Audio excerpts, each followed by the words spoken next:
Friends, कैसे हैं आप लोग। This is Ramlalan from Mirzapur UP. आज हम आप लोगों के लिए एक नया लेसन लेकर के आए हैं। जैसा कि यहाँ लिखा है पास्ट इंडेफिनिट टेंस। जी हाँ, तो आज के लेसन में हम ये पास्ट इंडेफिनिट टेंस का अध्ययन करेंगे, ठीक ना। आइए सबसे पहले हम लोग पहचानते हैं किस टाइप्स के पास्ट इंडेफिनिट टेंस के वाक्य होते हैं। उसका पहचान लिखते हैं और उसको पहचानते हैं। उसके बाद उसको किस तरीके से ट्रांसलेट किया जाएगा उसको सीखते हैं।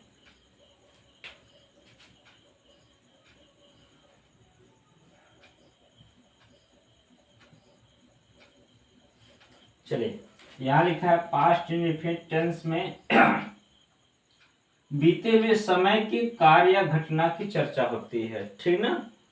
कैसे चर्चा होती है? बीते हुए समय के कार्य या घटना की चर्चा होती है।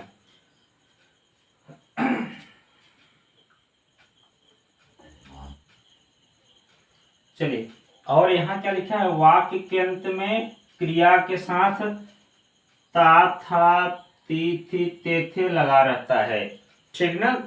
लेकिन ऐसा ता, था, ती, थी, ते, थे यदि लगा हो तो उससे डबल सेंस बोध होता है। इससे हैबिचुअल एक्शन भी का बोध होता है, ठीक ना। तो आप ये नहीं समझेंगे कि ता, था, ती, थी, ते, थे लगा रहता है। कई किताबों में आपको मिलेगा ऐसे ही कि वाक्य के अंत में ता, था, ती, थी, ते, थे। मैं ये नहीं कह रहा हूं, ठीक ना। मेरा कहना यह है कि उसके अंत में था शब्द लगा ही नहीं रहता है। क्या? पास्ट इंडेफिनिट टेंस के वाक्य के अंत में था शब्द लगा ही नहीं रहेगा। वाक्य क्रिया से ही खत्म हो जाएगा। ऐसे समझिए कि जो वाक्य क्रिया से समाप्त हो जाए, पास्ट का ऐसा वाक्य जो क्रिया से ही समाप्त हो जाए, क्रिया के बाद वर्ब के बाद एक भी शब्द न लिखा जाए, कोई अक्षर न लिखा जाए, वही पास्ट इंडेफिनिट टेंस है। जैसे देखिए क्या लगा रहेगा?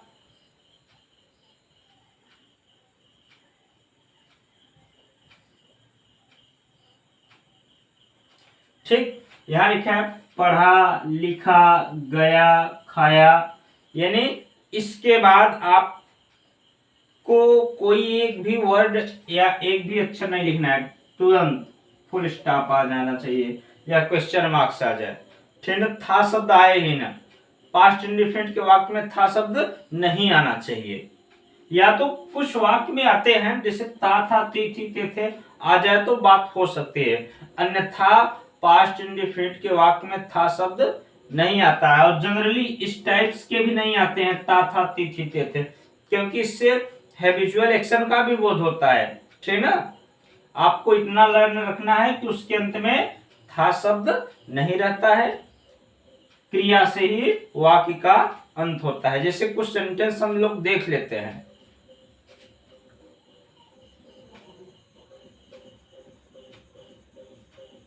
देखिए यहां लिखा है वह पत्र पढ़ा, वह पत्र पढ़ा। अब यहाँ पे पढ़ना क्रिया है, क्रिया के बाद था शब्द नहीं आया है, कुछ भी एक भी अक्षर नहीं आना चाहिए। हमने हिंदी लिखा, अजय स्कूल गया, तुमने खाना खाया। अब आपको इतना ध्यान देना है कि पास्ट का सेंटेंस हो और उसके अंत में था, थी, थे न आए, वह पास्ट इंडेफिनिट होता है। बात समझ में है ना। बाकी हर एक वाक्य जितने भी पास्ट के होते हैं सब में पास्ट सिंपल होंगे, उसके अंत में भी था, थी, थे आएगा, ठीक ना। यहां देखो क्या क्या आता है, था, थी, थे। लेकिन पास्ट इंडेफिनिट में ये सब शब्द नहीं आते हैं। बात समझ में है ना। पास्ट इंडेफिनिट टेंस में था, थी, थे वाक्य के अंत में नहीं आना चाहिए, वो होता है पास्ट इंडेफिनिट टेंस। देखो हमने कुछ सेंटेंस लिखा, वह पत्र पढ़ा, क्रिया से वाक्य खत्म। हमने हिंदी लिखा, अजय स्कूल गया, तुमने खाना खाया। इस टाइप के होते हैं पास्ट इंडेफिनिट वाक्य। अब ऐसे वाक्यों को किस ढंग से ट्रांसलेट करेंगे, चलिए उसको देखते हैं। चलिए यहां लिखा है rule number first, affirmative never तथा हु के साथ वर्ब का सेकंड फॉर्म प्रयोग होता है। बात समझ में आया? अब इसका हेल्पिंग वर्ब जो होता है इसमें डिड होता है। हेल्पिंग वर्ब क्या होता है? डिड होता है। लेकिन ये डिड का प्रयोग आपको अफर्मेटिव नेवर तथा हु के साथ नहीं करना है। अफर्मेटिव का वाक्य रहेगा तो आपको इस ढंग से बनाना है, सब्जेक्ट वर्ब ऑब्जेक्ट। ठीक, इतना बात याद रखना है कि हमें पास्ट इंडेफिनिट टेंस में हमेशा सेकंड फॉर्म यूज करना है। क्या यूज करना है? Second form. तो वर्ब का सेकंड फॉर्म यहां जैसे देखिए, वह पत्र लिखा, वह पत्र लिखा। अब यहां पे वाक्य अफर्मेटिव का है। किसका है? अफर्मेटिव का। यहां लिखा है ना अफर्मेटिव, तो ही पहले सब्जेक्ट लिखो, वर्ब का second form wrote a letter. ठीक, देखिए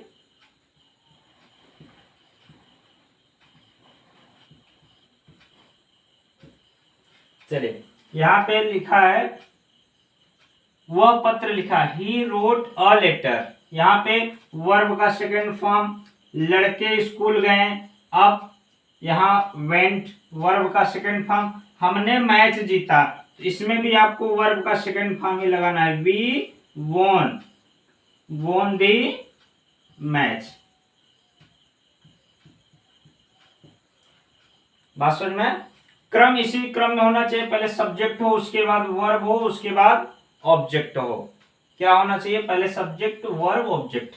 अब ये इसी सिस्टम में यदि वाक्य में नेवर आ जाता है तो भी, और हु आ जाता है तो भी इसी सिस्टम से बनता है। इसमें डिड कब लगाना है? जब वाक्य निगेटिव हो या फिर इंट्रोगेटिव हो तब आपको डिड लगाना है। और जब डिड का प्रयोग हो जाता है तो वर्ब का फर्स्ट फॉर्म, डिड का प्रयोग हो जाए तो वर्ब का फर्स्ट फॉर्म, और जब डिड का प्रयोग न हो तो वर्ब का सेकंड फॉर्म। बात समझ में? चलिए देखते हैं निगेटिव और इंट्रोगेटिव। चलिए यहां ध्यान दीजिए, चाहे निगेटिव इंट्रोगेटिव हो, हर कोई किसी प्रकार का वाक्य हो, इसी क्रम में उसको लिखेंगे। सबसे पहले क्या लिखेंगे? सब्जेक्ट लिखेंगे, उसके बाद क्या लिखा जाएगा? वर्ब लिखा जाएगा, और उसके बाद ऑब्जेक्ट। लेकिन जब इसमें नॉट आएगा वाक्य में, तभी आपको यहाँ पे सब्जेक्ट के तुरंत बाद डिड का प्रयोग करना है और वर्ब के ठीक पहले नॉट का प्रयोग करना है। क्योंकि हम हमेशा हमेशा सभी को बताते आए हैं कि नॉट का प्रयोग हमेशा कहाँ होता है? वर्ब के ठीक पहले। ठीक ना? तो इस तरीके से नॉट आ जाएगा तो आपको डिड का प्रयोग करना है। अब जहां आप यहाँ पे डिड का प्रयोग कर दिए तो आपको वर्ब फर्स्ट फॉर्म रखना है। क्या रखना है? वर्ब का फर्स्ट फॉर्म। क्यों डिड? क्योंकि डिड खुद ही सेकंड फॉर्म है। डू का सेकंड फॉर्म क्या होता है? डिड होता है ना, इसलिए वर्ब को सेकंड करने की जरूरत नहीं। ये जो हेल्पिंग वर्ब डिड आया है ये खुद ही सेकंड फॉर्म के रूप में आया है। अब इसमें शुरू में क्या से प्रश्न पूछ ले, शुरू में क्या शब्द आ जाए तो ये डिड यहाँ नहीं, तब यहाँ लिखने की जरूरत है। ठीक है, ये डिड यहाँ आ जाएगा। बीच से प्रश्न पूछेगा तो भी ये यहीं आएगा, और बीच का प्रश्नवाचक शब्द जो WH होता है वो सबसे पहले हो जाता है। यानी जब WH से प्रश्न पूछेगा तो WH के बीच में और सब्जेक्ट के बीच में इसको यहीं रहना पड़ेगा, डिड को। बात समझ में आया ना? कहां कहां डिड का प्रयोग नहीं होना है? अफर्मेटिव नेवर हु के साथ आपको डिड का प्रयोग बिल्कुल नहीं करना है। केवल नॉट आए तब प्रयोग करना है डिड का प्रयोग, और क्या से प्रश्न पूछ लिया, कोई प्रश्नवाचक शब्द वाक्य के बीच में आए, याद रहे। ठीक ना? चलिए कुछ इस टाइप्स के वाक्य लेते हैं। चलिए यहां लिखा है हमने कुर्सी नहीं तोड़ा। काम क्या है? तोड़ना, और तोड़ने वाला कौन है? हम, यानी हमने। अब ये कुर्सी क्या हो गया? ऑब्जेक्ट, इसको सबसे अंतिम में करना है। सबसे पहले आप सब्जेक्ट लिख लो वी, ठीक। वी के बाद आप डिड नॉट लगाएंगे, क्योंकि यहां नहीं आया है ना, तो नहीं आने के साथ ही यदि नॉट आया तभी डिड लगाना है। यदि नॉट ना होता तो हम डिड भी नहीं लगाते, वर्ब को सेकंड कर देते, ठीक ना। तो we did not a break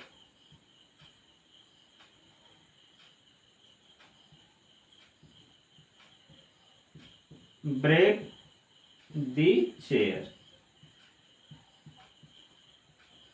ठीक। We did not break the chair. अब यहां पे देखो डिड आ गया तो यहां वर्ब का फर्स्ट फॉर्म लगाए हैं, सेकंड फॉर्म नहीं लगाए हैं, ठीक ना।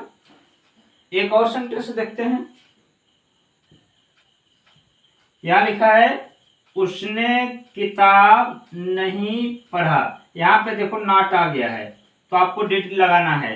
ही डिड नॉट, अब वर्ब और अंत में किताब को लिख लीजिए क्योंकि ये ऑब्जेक्ट है।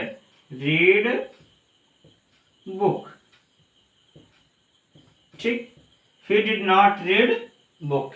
इस तरीके से निगेटिव के होते हैं, और जब क्या शुरू में आ जाए या कोई प्रश्नवाचक शब्द वाक्य के बीच में आ जाए तो वो हो जाएंगे इंट्रोगेटिव के। चलिए देखते हैं उनको भी।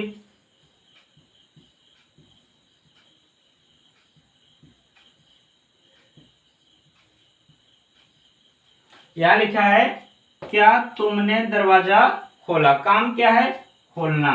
ये खोलने वाले तुम, यू है, ठीक। तो आप क्या के लिए हेल्पिंग वर्ब लगा लो, did. Did you open the door, ठीक ना। Did you open the door. किसी भी वाक्य में यदि क्या शब्द आ जाता है तो उसके लिए हमें शुरू में जब क्या शब्द आ जाता है तो उसके लिए हेल्पिंग वर्ब लगाने की जरूरत होती है, ठीक ना। हेल्पिंग वर्ब लगाया जाता है, क्या के लिए व्हाट नहीं लिखा जाता।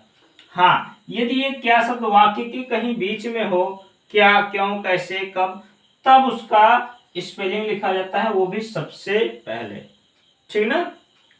आइए देखते हैं। यहां लिखा है पिताजी कहाँ गए। पिताजी कहाँ गए। अब पिताजी हैं द फादर, क्या, द फादर। अब इस वाक्य में बीच से प्रश्न पूछ लिया कहाँ, तो इसकी स्पेलिंग सबसे पहले हो जाएगा, क्या हो जाएगा, वेयर, ठीक। क्या हो जाएगा, वेयर। अब ये WH और सब्जेक्ट के, WH और सब्जेक्ट के बीच में हेल्पिंग वर्ब का प्रयोग होता है, इसमें डिड का प्रयोग होगा। Where did the father go, ठीक। वेयर डिड द फादर गो।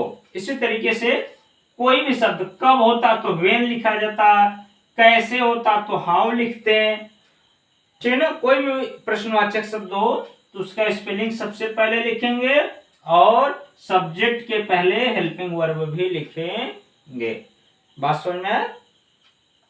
चलिए कुछ हु के वाक्य यहाँ देखो बताया गया है, नेवर हु के साथ डिड का प्रयोग नहीं होता। हाँ, तो जब इनके साथ डिड का प्रयोग नहीं होगा तो आपको वर्ब का सेकंड फॉर्म लगाना है, ठीक ना। चलिए वाक्य देखते हैं। यहां लिखा है कौन मैच जीता। ये वर्ब है, जीतना काम है, और जीतने वाला कौन ये सब्जेक्ट है, हु। अब पहले ही यहां मना किया गया है कि अफर्मेटिव नेवर तथा हु के साथ वर्ब का सेकंड फॉर्म का प्रयोग होता है। अब सेकंड फॉर्म का प्रयोग होता है यानी इनके साथ डिड का प्रयोग नहीं करना है। जब वर्ब का सेकंड फॉर्म प्रयोग हो तो डिड का प्रयोग नहीं करना है भाई। हु के साथ वर्ब का सेकंड फॉर्म प्रयोग कर दो, वोन, वोन द मैच, ठीक। क्यों डिड का प्रयोग नहीं करना है, क्योंकि इनके साथ वर्ब ही सेकंड फॉर्म प्रयोग हो गया तो डिड की क्या जरूरत है, ठीक ना। इनके साथ वर्ब ही सेकंड हो जाता है, डिड नहीं लगना चाहिए। इसी तरीके से नेवर का वाक्य होता है, देखिए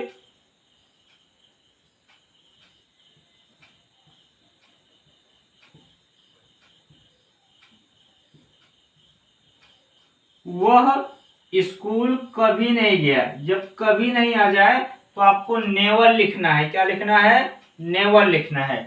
ही नेवर। अब ध्यान दीजिए, इसमें डिड नहीं लगा रहे हैं तो वर्ब को सेकंड करना है। गो नहीं, वेंट कर दो। Went to school. He never went to school. बात समझ में आए? चलिए एक बात और ध्यान दीजिए, जब एक ही शब्द सब्जेक्ट और प्रश्नवाचक शब्द का कार्य करे तो उनके साथ सहायक क्रिया का प्रयोग नहीं होता है। जैसे यहां देखिए हु, ये सब्जेक्ट का भी कार्य कर रहा है और यही प्रश्नवाचक शब्द भी है। ठीक ना? क्या? जब एक ही शब्द सब्जेक्ट का भी कार्य करे और प्रश्नवाचक शब्द का भी कार्य करे तो हम ऐसे अवस्था में हम डिड का प्रयोग नहीं करते हैं, बल्कि वर्ब का सेकंड फॉर्म प्रयोग करते हैं। जैसे कि हु ही नहीं, और कोई भी वर्ड हो सकते हैं, जैसे मैं बता रहा हूं। चलिए यहां लिखा है कितने लड़के स्कूल गए। काम है जाना, जाने वाले कितने लड़के, ये सब्जेक्ट है और प्रश्नवाचक शब्द भी है। इस वाक्य का सब्जेक्ट कौन है? कितने लड़के। प्रश्नवाचक शब्द क्या है? कितने लड़के। दो दो कार्य कर रहा है। जैसे हु कार्य कर रहा था, सेम वैसे ये भी कार्य कर रहा है। तो ऐसे अवस्था में यह वाक्य भले ही इंट्रोगेटिव है, आपको डिड का प्रयोग नहीं करना है, वर्ब का सेकंड फॉर्म करना है। कैसे? देखो,